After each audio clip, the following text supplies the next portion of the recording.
बात तो फूलों की होती तो सह लेते हम, अब तो कांटों पे भी हक हमारा नहीं। मैं जश्न यौम जमहूरियत के इस मौके पर अपनी तकरीर पेश करना चाहती हूँ। आप सब बहुत वाकिफ हैं आज हम यहाँ पर हिंदुस्तान का 75वां यौम जमहूरियत मनाने के लिए जमा हुए हैं। हिंदुस्तान का कानून 1950 में 26 जनवरी को नाफिज हुआ, लिहाजा हर साल इस दिन को यौम जमहूरियत के तौर पर मनाते हैं।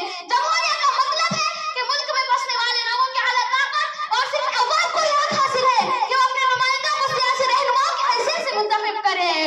लिहाजा हमारा मुल्क एक जमहूरी मुल्क है जहाँ अवाम कायदीन को सदर और वज़ीर आज़म की हैसियत से मुंतखब करते हैं। हमारे अजीम हिंदुस्तान